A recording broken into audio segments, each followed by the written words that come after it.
One of the goblins readies their shortbow and shoots at you, Barack. The shot goes wide and hits the wall behind you. The goblin looked pissed that he missed. George, it's your turn. I'm going to use my bonus action phase step the closest I can to the goblins.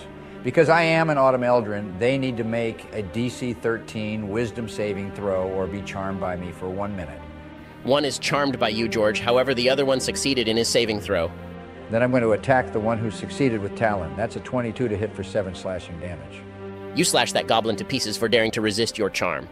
I look at the charmed one and say, attack the other goblins here. They are your mortal enemies. Since he is charmed, I get advantage when engaging socially with him.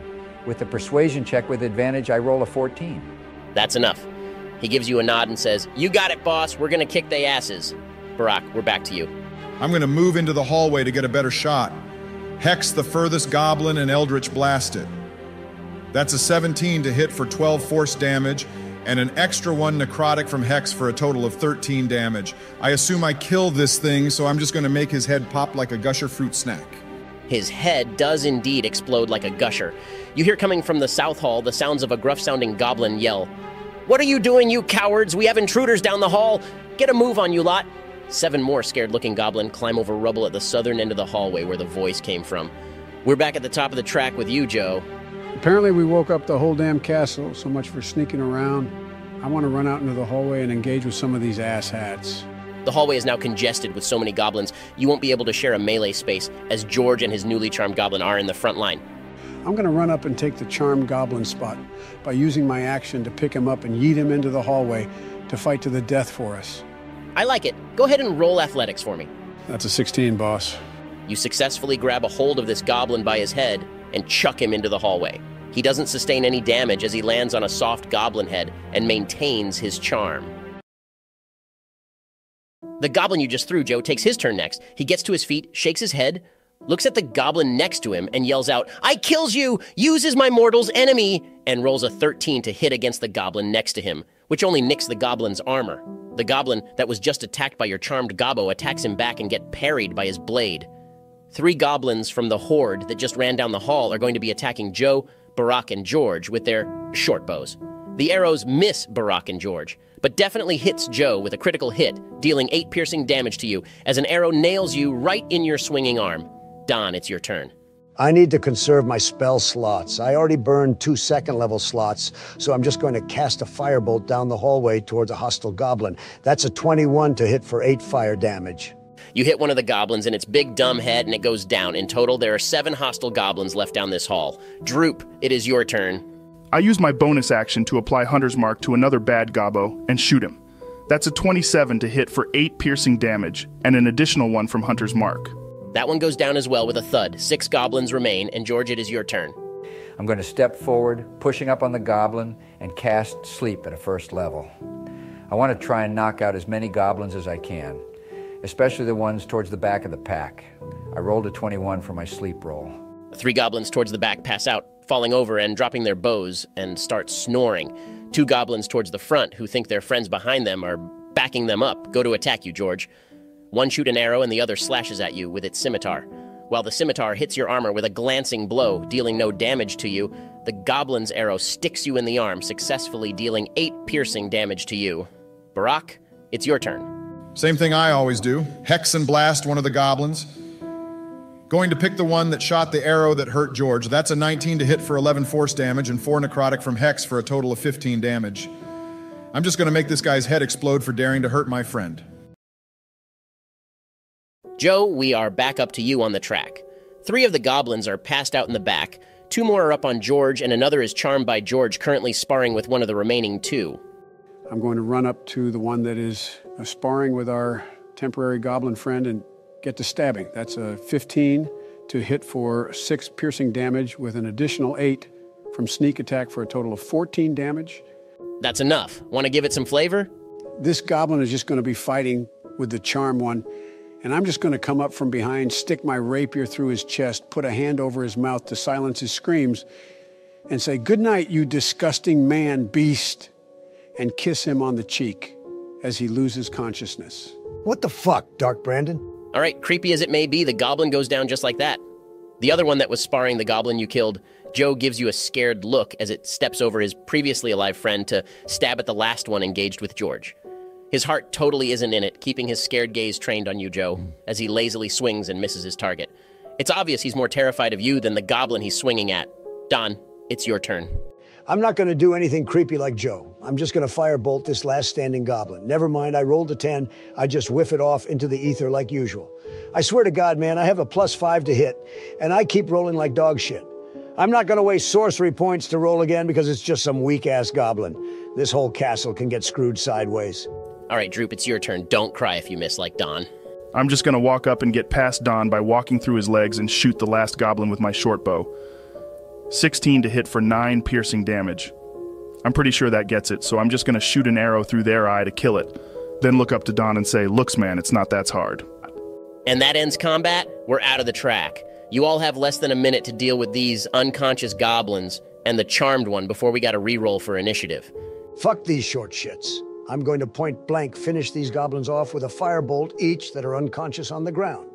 You going to make me roll for it? Nah, you just kill them. You've been humiliated enough today. So what do we do with that one? I say, pointing to the charmed goblin. I pick him up and pin him to the wall and say, "Listen here, buckaroo, you're going to tell us where we're going to find our friend Gundren. He was taken by all of you, and we're going to get him back, even if we have to mutilate, destroy, and humiliate every single goblinoid in this castle. So you can do the right thing and tell me where they are, and I won't have to make your knees bend the opposite way." Holy shit, Joe. The still charmed goblin says, "Of course, boss. Why didn't you say so? Put me down and I'll take you right there." I drop the goblin down gently after threatening him with vile, borderline torture and say, "Well, good. That's exactly how I expected this to go." He plops down and says, "Yeah, just follow me, guys," and starts to go through a doorway to the east, passing some rubble on the ground. This goblin doesn't see the tripwire in his state of charmed, blissful ignorance.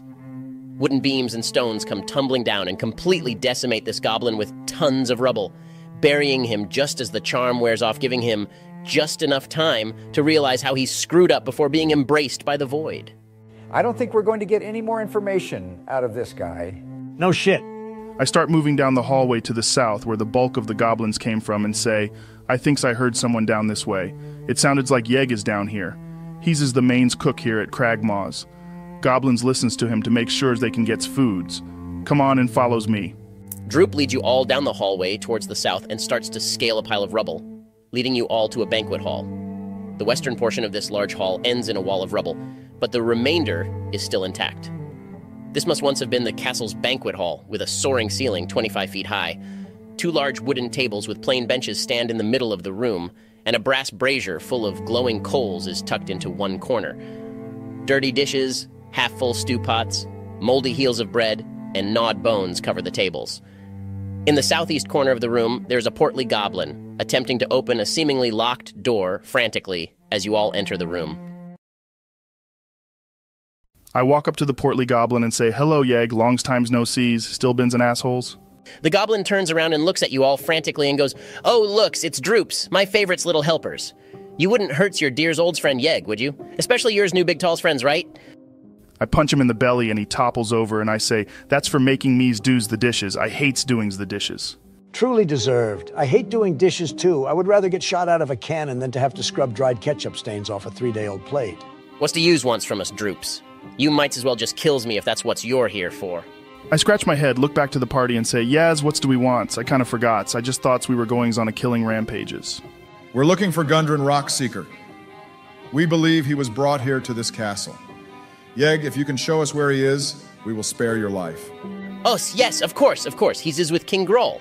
I will shows you his chambers, and thens I will runs aways, yes? Yeg says, as he fumbles with a set of keys and finally gets the door open, leading into a hallway going north and south. You better not try any funny business, my guy. If any shady shit happens, Daddy Joe is going to have to fill you full of holes, stab and squaw style. No is funny businesses. It's times for King Groll to take the big nights. He has gotten too bigs and we needs news leaders. I will shows you where he is his hiddens. Yeg leads you all down a narrow hall to a curtain at the end of the hall strung up between 2 mounds of rubble and opens it, leading you all to the original hallway you were in when you entered the castle, then goes to a door to the east. You're telling me we passed by the door when we fucking got in here and we just screwed up because we went west? I'm pissed. Yeg whispers, "Okays, get readies. I'm going to open doors and tries to surprises the kings for you alls to kills. He swings open the door and runs into the room, screaming, "Intruders in the castles! They are coming to kill King's Groll! Kills, kills, kills!" A stone brazier full of coals glows in the middle of this small barracks. 4 straw pallets are lined up along the east wall. The wall to the south has collapsed, but a barred wooden door in that direction is still clear. A curtain hangs in an archway to the north. 2 hobgoblins stand in their armor, drawing their weapons and raising their shields as Yeg runs to the south of the room. I'm going to need everyone to roll for initiative. I got a 20, baby. Let's make some hobgoblin pie. I rolled an 8. Oh man, I got a 21. Suck on that, Joe. I got a 5. I'm back to my normal range of rolls. I got a 4. All right, Don, you're up first. I'm going to move up and use a sorcery point to make a first-level chromatic orb, a twinned spell, and choose both hobgoblins as my targets. I'm choosing the fire element for both. I rolled an 18 and a 22 to hit for 11 and 9 respectively. Wow, look at Don getting work done. You kill one hobgoblin and the other is still alive, but only just. Tell me how you killed the first one. I just walked toward the entrance of the door without going through with 2 chromatic orbs, 1 in each hand, and hurl them inside of their barracks. The orbs crossed their paths and hit each hobgoblin. The first one got hit square in the face and his head just blew up like a hot bag of dog shit being thrown at my ex-wife's house. The other orb hits the hobgoblin in his chest and his armor took a good chunk of the blow, but really burned him up really good. Great turn. Joe, it's your go now.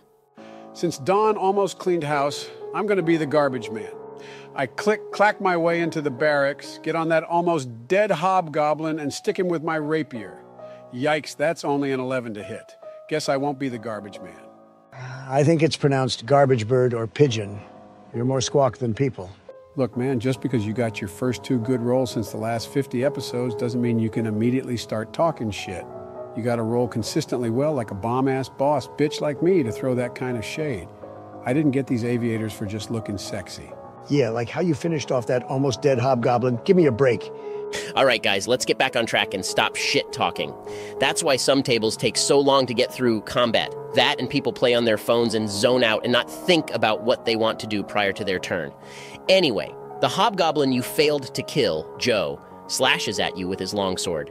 In his dazed state, though, he swings wide and misses you completely. Joe, you see Yeg in the south part of the room, this time successfully opening a door with a wooden board slid over the front. The door bursts open and an angry-looking owlbear slams into the room. The door swings with such force that it crushes Yeg on the stone wall, killing him instantly. Hey guys, an owlbear pelt found me.